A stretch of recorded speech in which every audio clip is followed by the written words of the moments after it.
তো চলো আজকে ধোকার ডালনা সম্পূর্ণ কিন্তু ভেজ স্টাইলে আমি দেখাচ্ছি। তো কিভাবে করলাম, প্রথমে ধোকার দুটো প্যাকেট খুলে নিলাম, আর তারপরে নুন, চিনি আর ভাজা মশলাটা অ্যাড অন করেছিলাম আমি নিজের থেকে, সেটা দিলাম, আর 2 কাপ জল দিলাম। মানে ইনস্ট্রাকশনে যেরকম লেখা ছিল আমি ঠিক সেরকমই ফলো করেছি। আর ভালো করে জিনিসটাকে গুলিয়ে স্ট্যান্ডিং টাইম 20 থেকে 30 মিনিট দিয়ে দিলাম।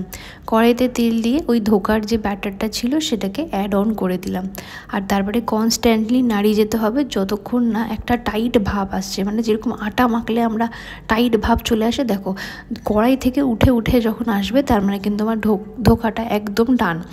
দিয়ে এটা ভালো করে প্লেট করে আমি এরকম পিস পিস করে কেটে নিলাম। হ্যাঁ, তোমরা যেরকম যে শেপ চাও সেরকম সেটাই দেবে।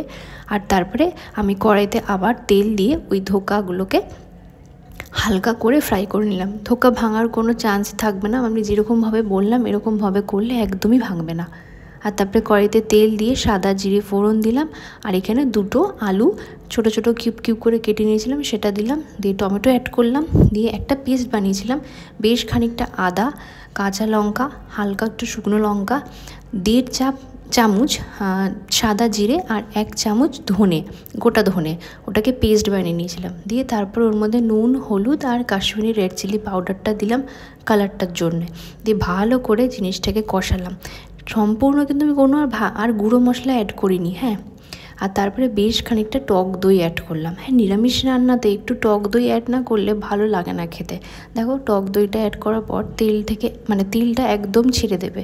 আর তারপরে আমি জল অ্যাড করলাম, দিয়ে এখানে আমি 2টো কাঁচা লঙ্কা আবার অ্যাড করেছিলাম। কাঁচা লঙ্কার ফ্লেভারটা ঝোলে কিন্তু বেশ ভালো লাগে সেই জন্য। দেখো আলুগুলো অলমোস্ট 50% সেদ্ধ হয়ে গেছে। আর তারপরে আমি ধোকাগুলোকে অ্যাড করে দিলাম। ধোকাগুলোকে অ্যাড করে দেওয়ার পর খুব একটা বেশি আমি ফোটাই না, কারণ কি বেশি ফোটালে ধোকাটাকে নরম হয়ে যাবে আর একদম খেতে ভালো লাগবে না।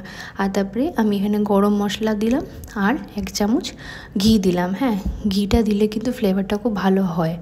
আর দেখো কনসিস্টেন্সিটা এরকম ঠিক থাকবে, দারুণ হয়েছিল খেতে। একবার ট্রাই করে এরকমভাবে আর আমাকে কিন্তু